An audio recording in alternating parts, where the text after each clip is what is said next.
Well, it's a university circuit tour, which we are working with the University of Missouri at St. Louis. Professor Nii Koka, who is he's the Desmond Lee Professor of African American Studies.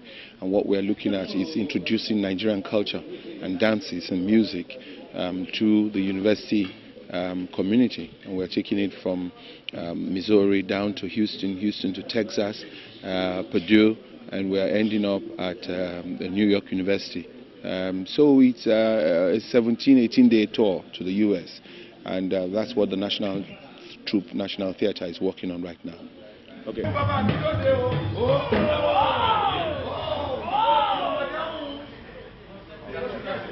yeah, let's go and take it. Let's take it. In fact, I now temporarily sack you as a gentleman.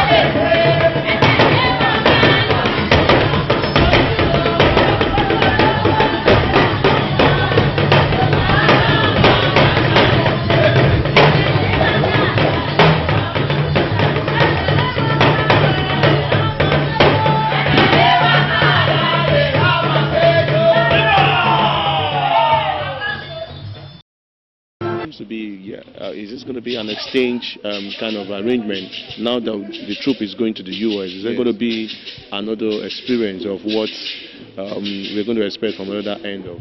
Well, we are basically it's not exchange. It's actually a kind of a tutelage. We're going there to teach the American youths about Africa, about Nigeria, and we think that it's the best thing to do now because we have a negative, they have a negative opinion about Nigeria, and we thought we could not just launder the image, but give an introduction to our cultural essence, and to show that Nigeria is a beautiful country with a rich cultural heritage, and we go beyond all the negative things that they think about. And we know that to catch the people young, and that's why we're going to the universities, to catch them young, it's easy for us, and that's where we can quickly instill and teach them what Nigeria is all about.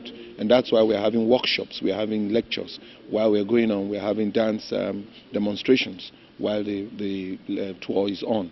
And we'll be moving, and schools are coming in. People are even organizing private lectures and workshops now, down in Texas, in Dallas, and they're hoping that they will be in Chicago.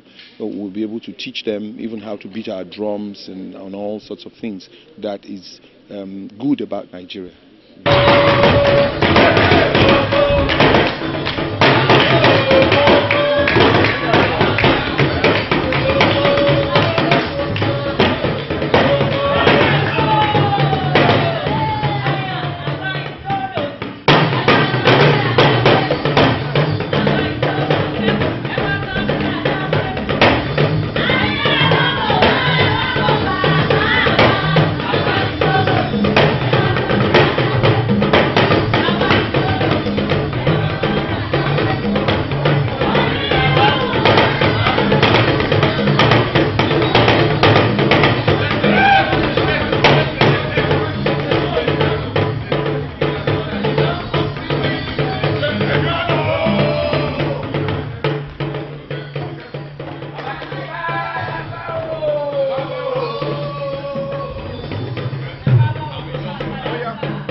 The major focus, the title of the performance is Iba.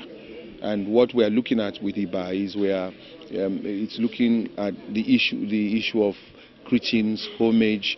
We're also looking at the issue of worship. And so we are looking at our gods, our ancestors, those things, the inter and intracultural links with the blacks in the diaspora, with the Americas, and what we are trying to do is we're going to see dances of Shango, Yemaja. We are going to look at Okanga masquerade from the east. We are looking at Ekpe masquerade. We are also looking at Gelede masquerade. We are looking at Layewu, the Egunla masquerade. And after that, we're going to now take a whole period, a whole session where there will just be drums and demonstrations of drums. And it's a wonderful package. It's full of life and very exciting and also very educative. We have a narrator who serves like a storyteller and takes them through. And at the end of the performance, 1.5 hours with 15 minutes interval, you have gone through Nigeria and seen Nigeria. We're even doing the Bori dance from the north. So it's compact and it goes through Nigeria. I know that the national...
We did a lot of research. We brought the experts from different parts of the country to teach us these dances.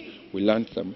We've looked at the costumes. Now we've put them together, and what we're trying to do is do a spectacle. In fact, we have the Sato drum of the Badagry people, and we have 4 dancers beating it into a whole music of the Sato music, and it's wonderful. It's fantastic. What's the project? Who are the finances of this project? Is it federal government? Well, it's federal government partially, and then the Missouri, and then we are also hoping to apply some of the monies we are going to make. We're going to apply them back into the production, and also pay some into the federal government treasury so that they know that we are a viable revenue generating organ. But we've written letters out. We've spoken to some people. Some people are thinking about picking up our tickets for the trip, and we're hoping that things will work out nicely. When is the trip due? It's